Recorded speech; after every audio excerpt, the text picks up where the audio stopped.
এইটা কি করলেন শাকিব খান? আমাদের ভক্তদের আবেগ ইমোশনের কি কোনো মূল্য শাকিব খানের কাছে নাই? আফরান নিশু তার সুরঙ্গ সিনেমা মুক্তির সময় শাকিব খানকে কী পরিমাণের তুচ্ছ-তাচ্ছিল্য করেছে ভিউয়ার্স, আপনারা তো দেখেছেন, নিশ্চয়ই শাকিব খানও দেখেছেন। আমরা ভক্তরা তৎকালীন সময়ে কী পরিমাণের কষ্ট পেয়েছে আফরান নিশুর এই ব্যবহারে আপনারা নিশ্চয়ই ভুলে যাননি। অথচ দেখেন, সেই আফরান নিশুকে নিয়ে নতুন সিদ্ধান্ত নিলেন শাকিব খান। বিগত 1-1.5 বছরে আফরান নিশুর কি কোনো আলোচনা ছিল মার্কেটে? নিশ্চয়ই ছিল না। কিন্তু এবার আফরান নিশুকে আলোচনায় নিয়ে আসার দায়িত্ব নিয়েছেন স্বয়ং শাকিব খান। ভিউয়ার্স, আপনারা নিশ্চয়ই দেখেছেন, গতকালকে হার্লেনের ব্র্যান্ড অ্যাম্বাসেডর হয়েছেন তাহসান খান, অর্থাৎ আমাদের জনপ্রিয় সঙ্গীত শিল্পী তাহসান। পাশাপাশি তিনি মডেল, অভিনেতা এবং লেকচারার, সব কিছু মিলিয়ে তাহসান বেশ যোগ্যতা সম্পন্ন একজন মানুষ। এবং শাকিব খানের পাশে আমরা তাহসানকে বেশ ভালোভাবে গ্রহণ করেছি, আমাদের কাছে ভালো লেগেছে।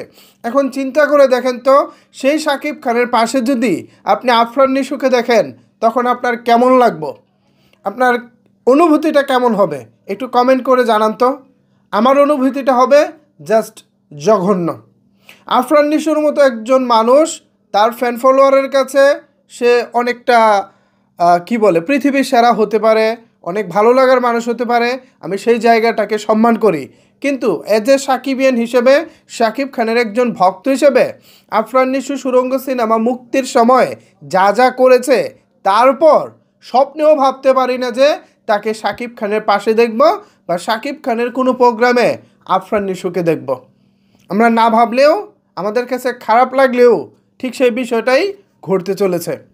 যতটুকু জানতে পেরেছি, আগামী 29শে নভেম্বর, এই যে নভেম্বর চলতেছে, আগামী 29শে নভেম্বর হার্লেনে যুক্ত হতে চলেছেন আফরান নিশু। তাহসানের পর এবার যুক্ত হতে চলেছেন আফরান নিশু, ঠিক এমনই খবর রয়েছে আমার কাছে। তা আমি তার ঠিক 4 দিন আগে, আজকে মেবি 25শে নভেম্বর, আমি ঠিক তার 4 দিন আগে কিং খান মেগাস্টার শাকিব খানের দৃষ্টি আকর্ষণ করতেছি এবং বলতেছি, প্রিয় নায়ক শাকিব খান, আপনাকে আমরা অনেক ভালোবাসি। আপনাকে ভালোবাসি বলেই আপনাকে নিয়ে কেউ কটু কথা বললে সেটা আমরা সহ্য করতে পারি না, মেনে নিতে পারি না, আমরা তার প্রতিবাদ করি। এখন আমাদের এই আবেগ ইমোশনকে বৃদ্ধাঙ্গুলি দেখিয়ে আপনি যদি আফরান নিশুকে আপনার প্রোগ্রামে নিয়ে আসেন, এইটা হবে আমাদের জন্য অনেক কষ্টের, অনেক খারাপ লাগার একটা বিষয়।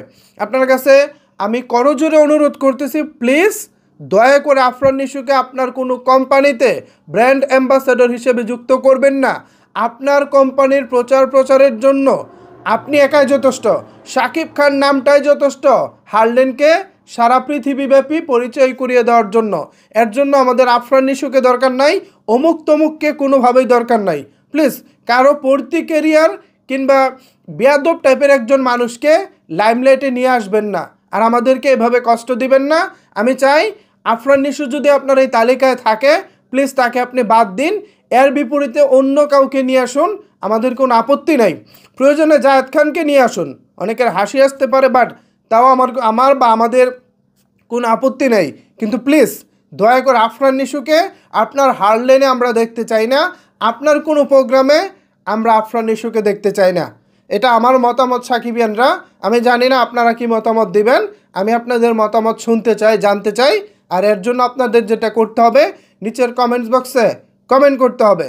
এটা আমি দেখব, সকল সাকিবিয়ানরা দেখবে, পাশাপাশি নিশ্চয়ই শাকিব খানও দেখবেন। সো আপনাদের কমেন্ট অনেক অনেক বেশি গুরুত্বপূর্ণ, এর জন্য অবশ্যই নিচে কমেন্ট করুন এবং ভালো থাকুন, সুস্থ থাকুন। এতক্ষণ সাথে থাকার জন্য অসংখ্য ধন্যবাদ।